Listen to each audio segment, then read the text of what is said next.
하나님께서 오늘 저에게 주시는 말씀은 창세기 1장 1절에서 3절까지의 말씀입니다.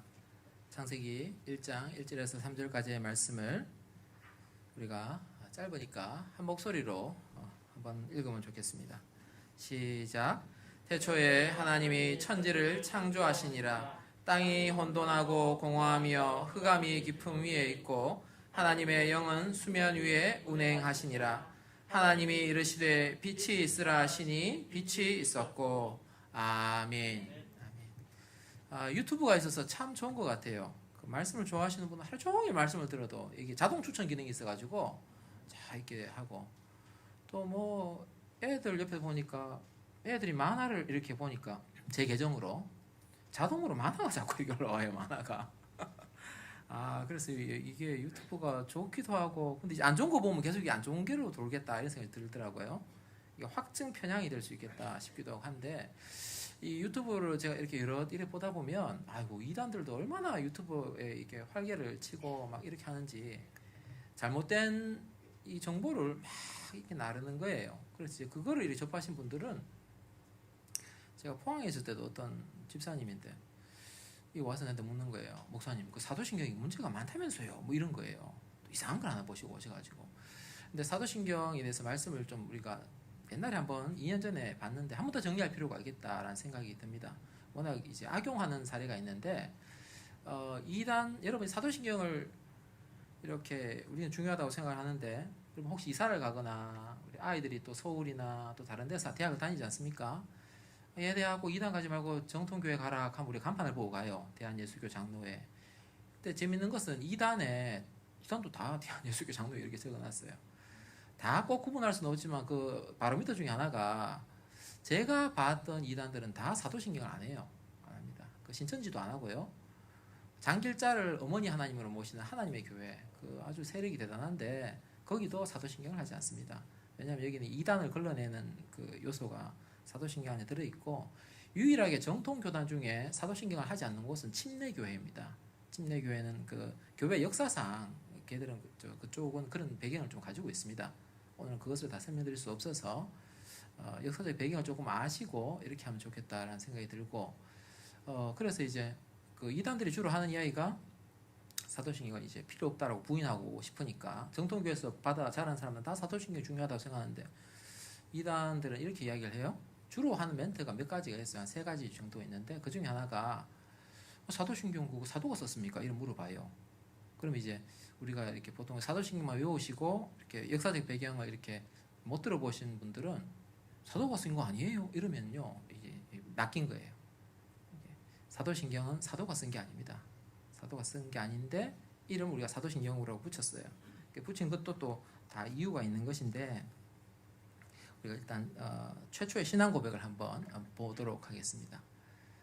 이 신앙 고백은 여러분 다 아시다시피 베드로가 이렇게 신앙 고백했죠. 우리 빨간색만 같이 한번 읽어볼까요? 시작. 주는 그리스도시요 살아계신 하나님의 아들이시니이다. 이렇게 고백을 했는데, 사실 저 고백만 있으면 될 것 같지만 추후에 이제 이단들이 자꾸 비집고 들어오니까 저것만으로 이제 완벽하게 이렇게 신앙을 이제 순수한 신앙을 이제 커버하기가 조금 힘든 부분이 좀 있게 돼서 정리할 필요가 좀 있게 되었습니다. 그래서 이제 사도신경은 이제 라틴어로 되어 있는데 12문장으로 되어 있어요. 몇 문장요? 12문장. 예수님의 제자가 몇 명입니까? 12명. 그래서 사람들이 오해를 한 거예요. 예수님의 제자가 한 구절씩 와서 신앙 고백을 한 걸 모아놔가 이게 사도신경이 되었거니 라고 이제 잘못된 이야기가 내려오는데, 사실은 사도들의 그게 이게 들어가지는 않았어요. 그렇지는 않습니다. 그냥 우연의 일치로, 또 실제로 12이라는 숫자를 다들 좋아하기 때문에 맞췄을 뿐이지, 사도들의 신앙 고백 12구절을 모아서 한 거 아니고 사도들의 신앙 고백도 아닙니다. 아니고, 중요한 것은 뭐냐면 이 당시에 이게 우리가 아는 사도신경만 있었던 게 아니고 여러 가지 신앙 고백이 많았어요. 아타나시우스 신앙 고백이라는 것도 있었거든요. 니케아 신앙 고백도 있었고요. 콘스탄티노플 신경도 있었어요. 그 외에도 많은 신경들이 있었어요. 그 많은 신경들과 사도신경이 아주 대비되는 차이점이 2가지 정도가 있는데, 첫 번째는 아타나시우스 신앙 고백은 아타나시우스라는 초대 교부가 있어요. 천재입니다, 천재. 그분이 쓴 거예요. 니케아 신경은요, 니케아 회의에서 나온 거예요. 콘스탄티노플 시경도 콘스탄티노플에서 회의에서 나온 거예요.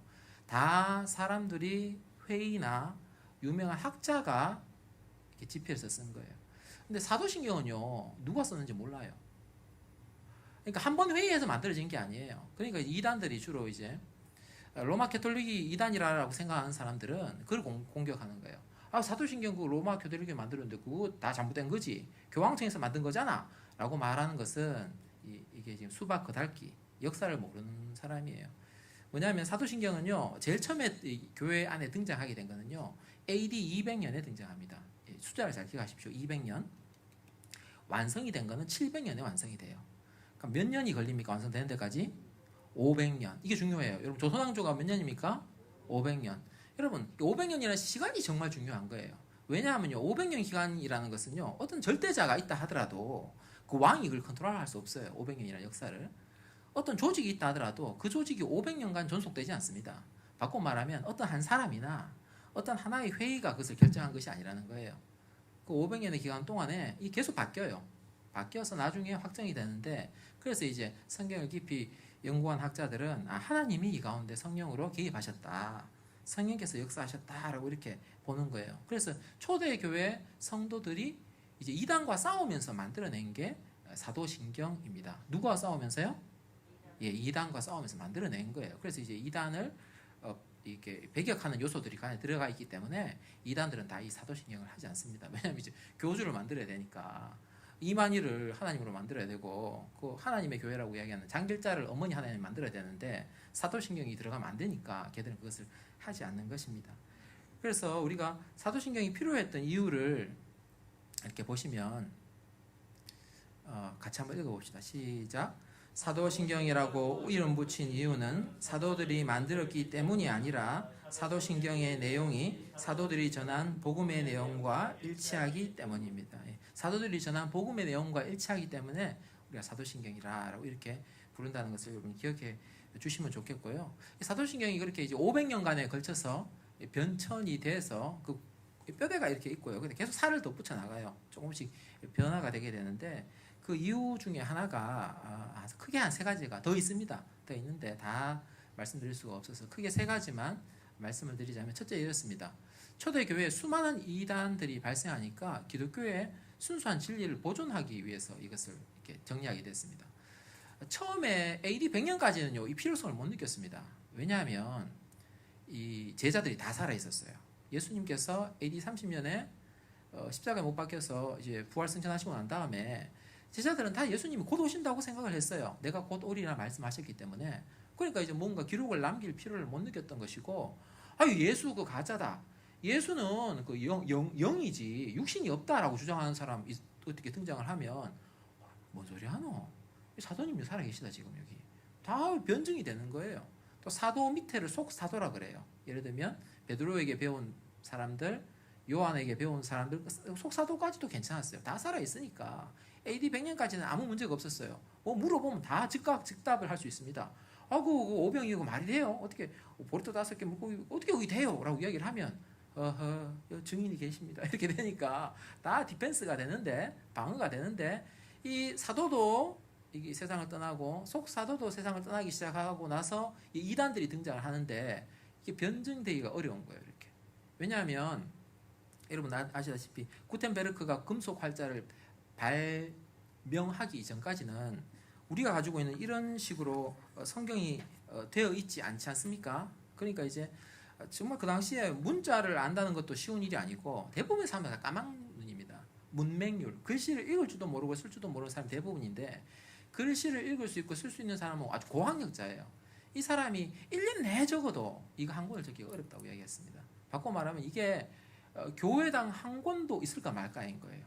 그러니까 이단들이 이렇게 공격을 해오는데 이거를 다 읽고 이야기하라 하니까 쉽지 않은 거예요. 그러니까 이거를 정리할 필요성을 초대교회 성도들이 느끼게 되었습니다. 그래서 진리를 보호하기 위해서 진리의 핵심 우리가 추려서 어떻게 이야기할 수 있을까라고 해서 12문장으로 정리가 되었던 것이고요. 두 번째는 자녀들에 대한 신앙 교육과 새로 믿은 신자에 대한 교육이 필요했습니다. 좀 전에도 말씀드렸다시피 교회에 성경이 한 권 있는 게 대부분이었어요. 그래서 그 전통이 지금도 남아 있습니다. 그래서 여러분 혹시 성당을 한번 가보셨으면 이게 알게 되시는 것인데, 성당에서는 이렇게 미사 때 성경 읽는 거 평신도 절대 못 읽습니다. 평신도가 절대 읽지 않습니다. 사제들만 읽을 수 있습니다. 두 가지 이유가 있는데요. 왜냐하면 그 구텐베르크가 인쇄술이 발달되기 이전까지는요, 교회에 성경이 몇 권 있을까요? 한 권 정도. 이거 성경 하나가 그 집 한 채 값이었거든요. 그러니까 아주 귀했어요. 귀하니까 이거 건드리지 마라, 이거 지금 훼손되면 큰일 난다 해서 이거 특별한 사람만 읽도록 했고, 두 번째는 그 당시 다 라틴어로 적혀 있었어요. 라틴어는 지금도 아주 이게 고등 이렇게 언어입니다. 그래서 이제 공부한 사람만 읽을 수 있기 때문에 이게 한 권밖에 없었어요. 그러니까 이제 어떤 문제가 생기냐니까, 이단들이 막 말도 안 되는 걸로 이야기를 하고, 또 새로운 신자가 와서 말해요. 나 하나님의 진리의 말씀을 좀 알고 싶어요. 믿음이 뭔가요? 좀 가르쳐 주세요. 할 때 성경 읽어보이소 하고 그게 안 되는 거예요. 성경을 못 읽게 한다니까요. 신부님만 읽고 사제만 읽고 그 교회 대표하는 법만 읽지 보통 사람은 접근이 안 되니까 그 이제 이단들의 속임에 넘어갈 수 있고 이러니까, 그래서 정리할 필요가 있었던 것이고, 세 번째는 어떤 문제가 있었냐니까, 초대 교회 때 여러분 다 아시다시피 예루살렘 교회 때 베드로가 성령이 충만해서 이렇게 복음을 전하니까 정말 놀라운 일이죠. 3,000명이 회개하고 5,000명이 회개하지 않았습니까? 그때는 회개할 때 이렇게 하는 거예요. 다 이렇게 예수 믿겠습니까? 예수가 하나님의 아들이고 그리스도인 걸 믿으십니까? 예. 그럼 이렇게 세례 주는 거예요. 세례를 다 줘요. 근데 여러분 아시다시피 초대교회에 핍박이 일어나잖아요. 핍박이 일어나서 베드로, 야고보, 요한 중에 야고보가 순교 이렇게 막 잘리고 순교 핍박이 막 생겨서 다 이렇게 흩어지게 되지 않습니까? 예루살렘 교회가 흩어져요 나중에는. 그런데 이때 어떤 일이 생기냐니까, 사람들이 엄청나게 배교하는 거예요. 배교. 분명히 베드로가 세례 줬는데 나중에 자기 입으로 예수를 안 믿겠다고 이야기하는 거예요. 그러니까 이거 이런 식으로 해서 안 되겠다. 믿을래? 예. 이거 해서 안 되겠다. 그래서 뭔가 좀 제대로 세례 주기 전에 뭔가 이 사람이 진짜 예수님 믿는지를 점검할 필요가 있겠다라고 해서, 예전에는 이렇게 했었어요. 이게 좀 많이 변동이 되긴 했었는데, 예수 믿습니까? 예, 이렇게 하지 않고요, 이렇게 했었어요. 중간 정도에서는 초대교회 때 누구누구는 전능하신 하나님 아버지 천지 창조주를 믿느뇨? 예, 이렇게 하고 점점 발전해서 나중에는 이게 다 외우라고 했어요. 외우도록 시켰어요. 왜냐하면 진짜 이 사람 진짜 믿음인지 아닌지를 점검하고 확인하기 위한 차원에서 이렇게 사도신경이 필요했었습니다. 그래서 이게 오랫동안 AD 700년경에나 완성이 되었고, 그만한 가치가 있기 때문에 캐톨릭이 마음에 들지 않는다고 해서 이걸 버리는 것은 합당하지 않다라고 이렇게 말씀을 드릴 수 있겠습니다. 여기까지가 서론이었고요. 이제 본론을 들어가면, 이게 라틴어로 되어 있는데 이게 순서가 참 중요합니다. 까만색 글자 한번 읽어볼까요? 시작. 그래도 인 데옴 파트렘, 저렇게 되어 있어요. 이게 언어가 순서가 중요한데, 여러분 아시다시피 영어도 그렇고 다른 나라 것도 그렇고, 이게 강조하고 싶은 걸요, 단어를 문장 앞에 둘까요? 뒤에 둘까요? 앞으로 옵니다. 앞으로. 그래서 우리의 말은 전능하사 천지를 만드신 하나님 아버지를 내가 믿사오며 이렇게 나와요. 전능하시니 먼저 나와요. 그런데 실제 라틴어로 이렇게 정리되어 있는데, 가장 먼저 나오는 것은 이게 아버지가 먼저 나와요. 아버지가. 그러니까 이게 뭘 의미하냐니까, 이게 전제가 있다는 거예요. 전제. 이 신경의 고백은요, 거듭나지 않는 사람에 해당이 안 된다는 거예요. 우리는 다 육의 아버지가 있지 않습니까? 육의 아버지가 있고, 육의 아버지가 있지만 영의 아버지도 있다는 거예요. 영의 아버지는 born again 한 사람, 하나님의 영이 내 안에 들어와서 성령께서 임하셔서 새로 태어난 사람, 위로부터 난 사람, 그 사람이 새로운 사람이 되는 것이고, 그 새로운 사람의 아버지가 있는데 그게 하나님이다 라고 가르쳐 주는 거예요. 그래서 이 아버지가 되었다는 것은 우리가 일단 양자가 되었고 입양이 되었고, 그렇기 때문에 우리가 아버지라고 부를 수 있다. 이게 정말 중요하다라고 이렇게 이야기를 하고 있어요. 그래서 이제 정말 아버지와 관계가 좀 안 좋으신 분들은 조금 이제 이거를 좀 받아들이기가 좀 힘들다 그래요. 아버지. 여러분이 상상을 해보세요. 드라마나 영화에서 정말 좋은 아버지 한번 상상해 보시고, 정말 가족을 사랑하고 희생하고 정말 헌신하고 내가 어려울 때 도와주시는 그분 머릿속에 그려보시면, 그런 역할을 하려고 하나님의 아버지다라고 이렇게 이야기하셨다라고 우리가 성경에 이야기하고요. 또 하나 특징은 뭐냐면, 이게요, 이 신앙 고백만 봤을 때는 정말 이게 사람이 만들어낸 게 아니라는 이게 생각이 이렇게 확 와요. 여러분도 이제 지식이 많으시니까 한번 생각해 보십시오. 불교에서 제일 높은 존재를 부처라 그래요. 부처. 근데 어떤 불교 신자도 부처를 보고 아버지라고 부르지 않습니다. 아니 목사님 그럼 뭐 성경 뭐 조금 쓰는 사람들은 아버지라고 부르겠죠? 그렇지 않습니다.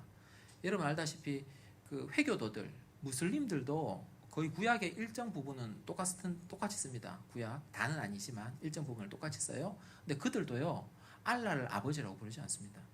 큰일 납니다. 어미하신 분들이 아버지 안 됩니다.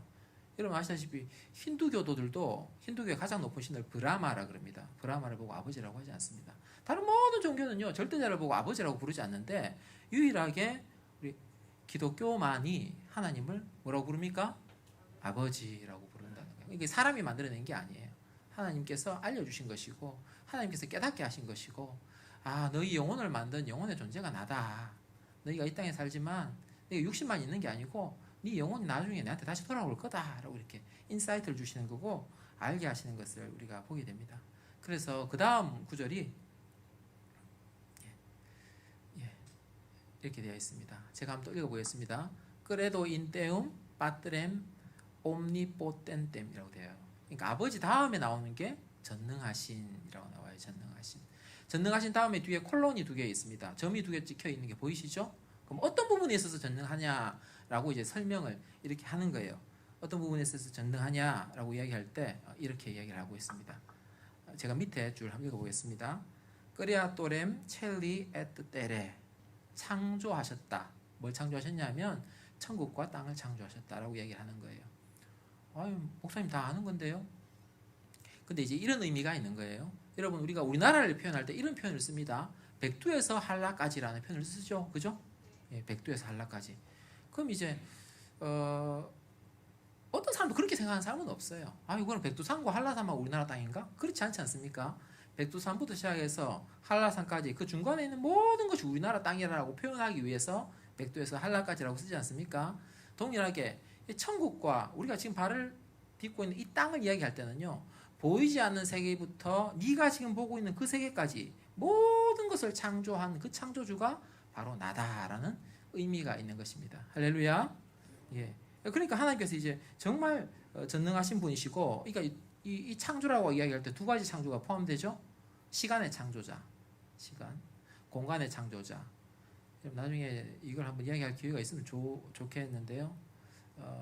공간이 존재하지 않으면 시간도 존재하지 않고요. 시간이 존재하지 않으면 공간도 존재하지 않습니다. 그것을 만들어내신 분이 하나님이다라고 이렇게 이야기를 하고 있어요. 우리는 근데 이거 참 이해가 안 돼요. 왜냐하면 한 번도 그런 사람을 본 적이 없기 때문에 하나님은 없는 것에서 있는 것을 만드시는 거고 우리가 뭔가를 만들어낸다고 할 때 우리는 다 있는 것을 가공해서 만들어내요. 여러분이 좋아하시는 이 스마트폰도 유리와 반도체와 칩과 지문 센서와 카메라 센서, 배터리 조합해서 이거 뭐 만들어내지 않습니까? 그걸 조금씩 개량해서 만들어내잖아요. 근데 하나님은요 아무것도 없는 것에서 이걸 뭘 탁 만들어내니까 우리가 이제 이 가늠이 안 되는 거죠. 우리의 지적 영역 밖에 있는 것이니까 전혀 이해가 안 되고 받아들이기가 좀 쉽지 않은 것이죠. 근데 우리가 나중에 되면 아마 이해가 될 거예요. 나중에 되면. 여러분 한번 상상을 해보세요. 조선시대 때 가서 여러분이 들고 있는 스마트폰을 조선시대에 사는 사람한테 설명한다고 생각했을 때 설명할 수 있겠습니까? 그거 설명하면요 조선시대 사람이 미쳤다 합니다. 이거를 이야기를 하면 실시간으로 중국에 있는 사람과 대화가 되고 내가 원하면은 이거 모든 정보를 다 얻을 수 있다. 요만한 게 물어보면 답을 해주고 내가 아침에 일어나고 싶은 시간을 넣어놓으면 아침마다 이렇게 빽빽빽 올려대고 이렇게 한다. 그 이야기를 하면은 조선시대 사람이 생각할 때는 미쳤다라고 이렇게 생각할 거예요. 동일하게 우리가 지금의 사고와 사고 수준과 지적 수준은 전혀 이해할 수 없지만 우리가 나중에 천국 가면 이해가 될 것 같아요. 아 하나님께서 이런 놀라우신 분이시구나 하는 생각이 드는 거예요. 그래서 그렇다면 우리가 하나님께서 전능하시다. 사고 체계를 뛰어넘어서 우리가 생각할 수 있는 이 사고 체계를 뛰어넘어서 전능하시다고 할 때 우리의 삶에 적용시켜 볼 수 있는 게 크게 한 3가지가 있을 것 같다라는 생각이 듭니다. 첫 번째는 하나님께서 그러니까 하나님을 아버지라고 부르는 사람, 그것은 거듭났다는 전제가 있다고 말씀드렸습니다. 거듭난 사람은요 그 사람 삶에 우연은 없어요. 뭐가 없다고요? 우연은 없어요. 재수 없다 그 말 쓰시면 안 돼요. 재수 없는 게 아니에요. 잘 풀리는 것만 하나님 뜻이라고 보시면 안 돼요. 잘 안 풀리는 것도 주님의 뜻일 수 있어요. 그래서 그거를 본다면 이렇게 말할 수 있을 것 같아요. 하나님께서 전능하시다는 것을 믿는다는 것은 첫 번째, 내 앞에 펼쳐진 모든 이 상황이 주님의 섭리이신 것을 믿는 거예요. 내 앞에 펼쳐진 상황, 좋을 때도 있고요, 진짜 안 좋을 때도 있고요. 여러분은 괴롭히는 직장 동료가 될 수도 있고요. 어떻게 저 사람이 내 일가가 될 수 있을까 하는 사람이 될 수도 있어요. 그것조차도 받아들이는 거예요.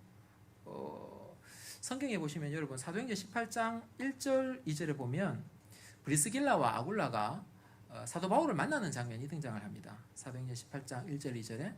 근데 이 배경을 조금 말씀을 드리자면 브리스길라와 아굴라가 한때 정말 잘 나갔어요. 재력도 되고 뭐가 되는 사람이었어요. 로마 제국의 수도 로마에서 정말 떵떵거리고 잘 먹고 잘 사는 사람이었는데 이 사람이 잘못한 게 아니고요. 그 당시에 유대인들이 폭동을 일으키게 되는데 이 폭동을 보고받은 로마 황제가 화가 많이 났어요. 화가 많이 나가지고 이렇게 말한 거예요. 폭동에 가담하든 가담하지 않든 간에 여기 있는 사람은 다 로마에서 추방해보라 이렇게 말한 거예요. 추방 당하면 되죠 목사님. 그게 아니고요. 여러분 일단 이게 두 가지 전제가 있는 거예요. 첫 번째, 고대 사회를 보시면 여러분 고대 사회는 부동산이 많을까요? 동산이 많을까요? 여러분 다 부동산이에요. 부동산. 여러분 지금 주식도 갖고 계시고 현금도 갖고 계시고 신용카드도 갖고 계시고 비트코인도 갖고 계시고 다 여러 가지 금융자산을 갖고 계시는데 고대 사회는 금융자산 해봐야 은화 이런 거밖에 없어요. 은화 그거를 몇천 개씩 들고 다닐 수가 없어요. 무게도 무겁거든요. 지폐하는 건 존재하지 않습니다. 다 부동산이에요.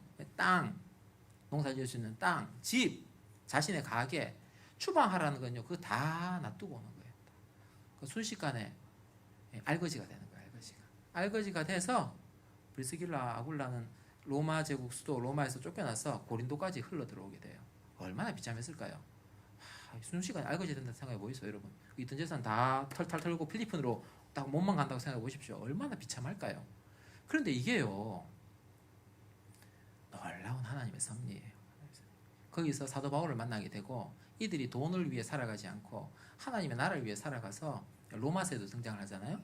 아주 초대교회 기둥과 같이 쓰임받는 일꾼들 되거든요. 그러면 하나님 때로는요 바울을 만나게 하려고요 망하기도 하세요. 브리스길라와 아굴라가 잘못한 게 아니고요, 하나님의 섭리 가운데 때로는 사업이 망하기도 하세요. 정말 받아들이기 힘들죠.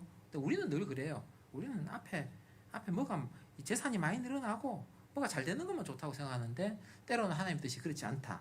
그래서 하나님 전능하심을 믿는다는 것은 내 앞에 펼쳐진 이 상황 다 뭔가 하나님의 뜻이 있구나, 하나님의 섭리가 있구나, 그걸 깨닫는 사람이 하나님의 전능하심을 믿는다라는 생각이 들고요. 두 번째는요, 같이 한번 읽어봅시다. 시작. 내가 처한 상황 속에서 주님의 뜻을 이루는 사람. 내가 처한 상황 속에서 주님의 뜻을 이루는 사람. 그래서 이게 상황을 일단 인정한다는 거잖아요. 근데 2번이 정말 어려워요. 2번이. 그 뜻을 이룬다? 쉽지 않습니다. 예를 들어 말씀을 드려보겠습니다. 어떤 사람이 귀신이 들렸어요. 그럼 귀신 축사 한번 해보시면요 진짜 힘듭니다. 귀신이 들렸는데 이 사람 귀신을 찬양을 너무 잘해서 이 사람 귀신이 떠나갔어요. 귀신을 쫓아내주고 이 사람한테 정말 잘해줬는데 이 사람이 마음이 하나 안 들었어. 그래서 이 사람이 나를 죽이겠다고 쫓아다니는 거예요. 1년을 죽이겠다고 쫓아다니니까 도망 다녀야 돼. 내 집에서 살 수가 없고 노숙 생활을 해야 돼요. 2년째 쫓아다녀 죽이려고. 3년째 쫓아다녀요.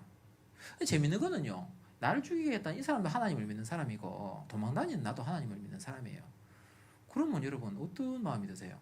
이 사람도 하나님 믿는다고 그러고 나도 하나님을 믿는데 난 별로 잘못한 게 없는데 나 죽이겠다고 그래요. 근데 그걸 여러분 한 5년은 참으시겠죠? 10년까지 하면 참으시겠어요 여러분? 거기서 주님의 뜻을 어떻게 이룰까요? 혈기가 이빠이면요 네 죽고 내 죽자 이리 와봐라 죽이지 않겠습니까? 근데 주님의 뜻을 이룬다는 건요, 내 혈기를 내려놓고 하나님 뜻을 선택한다는 것인데 그게 여러분 다윗이에요. 다윗과 사울의 관계였어요. 사울이 다윗을 죽이겠다 10년간 쫓아다녔는데 하나님의 뜻을 이룬다는 것은 내 혈기대로 하지 않고 하나님의 방법대로 하는 거예요. 정말 쉽지 않습니다. 근데 다윗은요 거기서 주님의 뜻을 이루는 사람이 되었어요. 그래서 여러분 근데 함부로 그런 말을 하면 안 돼요. 여러분 막 용서해보소. 그런 말을 우리가 하면 안 됩니다. 다윗 당사자는 힘듭니다. 다윗은 자기가 그래서 선택할 때까지 놔둬야 돼요. 다윗만 용서해보라 사울. 그런 말을 할 수 없습니다. 그런 말을 함부로 할 수 없습니다. 아무도 그렇게 할 수 없고요. 우리는 그냥 지켜볼 뿐이고 그가 결정하도록 기다려야 될 뿐이죠. 근데 중요한 것은요, 전능하신 하나님은요 때로 그 상황을 허락하신다는 거예요. 정말 억울하죠. 막 자다가 이불킥 몇 번 해야 될 그 상황이 일어나는데도요 다윗은요 복수하지 않았습니다. 그러니까 주님의 뜻을 이루는 거예요. 세 번째, 하나님이 전능하심을 믿는다는 것은요, 우리 같이 한번 읽어봅시다. 시작. 나를 부르시고 나를 통해 이루시려는 일이 있다는 것을 깨닫는 사람. 우리는요 유교적 사관, 유교, 여러분 한꺼풀 끼치면 여러분 기독교인인 것 같지만 다 유교일 수 있어요. 유교일 수 있습니다. 미국 사람들 한꺼풀 뺏기면 그 사람 기독교인 것 같은데 개인주의자일 수 있고요. 우리는 한꺼풀 뺏기면 저도 그래요. 저도 애들 인사 안 하면 열받습니다. 막 우리는 뭐 인사도 안 하고 유교에 있잖아요. 유교에 쩔어 있잖아요. 그래서 우리는 이런 게 있어요. 큰일 해야 된다. 높은 자리 가야 된다. 입신양명해야 된다. 이게 유교적 상황 가운데 딱 있는 거예요. 이게 세습되어 있어요. 입신양명하면 높은 관직에 올라가면 한 4급이나 3급 공무원이 되면 잘 나가네. 이렇게 하나님 복 주셨네라고 생각을 하고요. 일평생을 9급으로 있으면요. 뭐 인생이 저렇노 이렇게 착각을 해요. 그런데 여러분, 우리 하나 착각하고 있는 것 중에 하나는 뭐냐면요. 지금 여러분도 저도요. 지금 영화 배우입니다. 영화 배우예요. 하나님의 감독입니다. 하나님의 감독인데요. 배역을 내가 정해요? 감독이 정해요? 감독이 정합니다. 제일 말도 안 되는 사람이 뭐냐면요. 예를 들어서 여러분 이 무수리 역할을 맡으셨는데, 무수리, 조선시대 무수리 아시죠? 궁궐의 무수리 역할을 맡았는데 가서 마치 공주인 것처럼 막 행동을 해요. 그러면 감독이 하는 거예요. 컷! 니는 그거 아니고 무수리를 해야 돼. 무수리를 잘 하는 게 그 영화를 완성하는 거예요. 근데 이게 정말 쉽지 않습니다. 우리는 다 큰일 하고 싶어요. 대단한 일 하고 싶고 재산을 많이 모으고 싶고 높은 자리에 올라가고 싶어요. 근데 주님은 꼭 그렇게 하지 않으셨어요. 예수님의 제자가 12명이 있었고, 여러분 잘 아시다시피 그 12명의 제자 중에 3명의 핵심 멤버를 뽑으라고 한다면 누가 있을까요? 베드로, 야고보, 요한 있어요. 근데 이 베드로, 야고보, 요한을 향한 하나님의 계획이 다 있거든요. 근데 야고보는요, 초대교회 시작하자마자 1년도 안 돼가요. 어떻게 돼요? 죽어요. 동의하잖아요. 띵띵 울리면서 죽게 돼요. 1년도 안 돼가서. 근데 그게 하나님 뜻을 이루는 거였어요. 야고보에게 있어서는. 지금 이해할 수 없죠. 천국 가면 아마 야고보가 이해했을 거예요. 여러분 베드로와 요한을 한번 봅시다. 여러분 베드로, 한번 생각해 보세요. 예수님은 베드로를 사랑하셨을까? 요한을 많이 사랑하셨을까요? 요한입니다. 성경에 나옵니다. 주님이 사랑하신 자라고 표현을 되어 있어요. 근데 참 재밌는 것은요, 여러분 사도행전이 성령의 역사고 하나님의 역사고 초대교회 역사인데, 사도행전 처음부터 중반까지는요 다 베드로가 활약합니다. 베드로가 귀신 쫓아내고 안전뱅이 일으키고 뭐 놀라운 일, 하늘에서부터 막 이거 뭐가 내려와 집어 먹으라 뭐 이런 전부 다 놀라운 일 베드로가 다 합니다. 그 다음부터는요, 사도행전 중간부터 나머지 뒤는 다 바울이 합니다. 바울이 가는 곳마다 교회를 세우고, 가는 곳마다 2주마다 교회를 세우고, 한 달 만에 교회를 세우고 촉촉촉촉 이렇게 합니다. 그 사도행전 전체를 읽어보십시오. 사도 요한은 뭐 했습니까? 교회 하나 세운 적이 없어요. 에베소 교회 목회를 하긴 했지만 자기가 교회를 세우진 않았어요. 그럼 하나님 요한은 버렸습니까? 요한은요, 하나님의 사명이 예수님의 어머니 마리아 봉양하라고 하셨어요. 하루 세 끼 밥, 빨래, 그 할머니 모셨어요. 할머니. 그리고 하는 게요, 요한계시록 쓴 거예요. 우리가 볼 때 아무것도 아니야. 요한 저런 거 나가 너 뭐 했노? 할지 모르지만 그는요 100점. 영화 감독이 볼 때는 요한 네가 최고다 이렇게 엄지손가락 쳐가실 수 있어요. 여러분, 그래서 우리가요 이런 생각을 좀 가지시면 돼요. 제일 훌륭한 사람이 뭐냐면요, 하나님의 섭리가 다 전능하시니까요. 우리에게 배역을 다 주셨어요. 그럼 여러분, 하나님 여러분이 맡긴 배역이 뭔지를 파악하시고 그 배역을 잘 감당하는 분이요 최고예요. 최고. 우리 자본주의 사회 사니까 자꾸 착각해요. 야, 아파트 많이 가진 사람, 재산 1등부터 100등까지, 공무원님을 레벨 몇 급. 하나님 그걸 안 보세요. 내게 맡긴 배역 잘했나? 아이고, 세례 요한, 사도 요한, 내 정말 잘했다. 아이고, 그래. 너를 향한 내 사명은 네가 교회 세우는 게 아니고 네가 정말 노모를 잘 봉양하고 요한계시로 쓰는 것이었는데 그까지 잘했구나. 참 착하고 충성된 종이구나. 야고보 목 잘렸죠. 네가 부인하지 아니하고 정말 그 순교의 모범을 보여줬구나. 정말 잘했다라고 하실 수 있는 거예요. 그래서 때로는 우리가 다 이해할 수 없지만 하나님께서는요, 여러분 향한 다 그 배역이 있고요. 세상 사람들이 볼 때는 뭐 하찮게 보일 수도 있겠죠. 나이 든 할머니 봉양하는 게 하찮아 보일 수 있겠죠. 아니 뭐 책 한 권 쓰는 게 뭡니까? 하찮아 보일 수 있겠죠. 하지만 하나님 보시기에는 그렇지 않다. 전능하신 그분께서 우리에게 맡기신 그 일, 그 소명 제대로 감당하는 것이 가장 훌륭한 일이다 라고 이렇게 이해하시면 좋을 것 같다는 생각이 듭니다. 제가 한번 기도하도록 하겠습니다. 아버지 하나님, 주님께서 저희를 당신의 아들로 삼아주셔서 감사함을 드립니다. 주님께서 전능하셔서 그것을 저희가 또 믿고 나아가기를 원합니다. 우리 앞에 펼쳐진 상황, 이해할 수는 없는 어려움과 그 고난 가운데서도 그것이 주님의 섭리임을 믿으며 나아가는 믿음을 허락하여 주옵소서. 내가 처한 상황 속에서 나를 힘들게 하는 사람, 여러 가지 환경적 어려움으로 인하여서 나의 혈기대로 하는 것이 아니라 주님의 뜻대로 용서하며 사랑하며 끝까지 나아가는 그런 말씀의 사람이 되게 도와주옵소서. 아버지, 사람과 비교하지 않기를 원합니다. 나를 부르시고 나를 통해 이루시고 하시는 그 사명 끝까지 깨닫고 이루는 믿음의 사람 될 수 있도록 저희 가운데 은혜 위에 은혜를 더하여 주옵소서. 주께서 함께해 주시기를 소망하며 거룩하신 예수님의 이름으로 기도드리옵나이다. 아멘. 찬송가 79장 주 하나님 지으신 모든 세계에 찬양 드리기를 원합니다.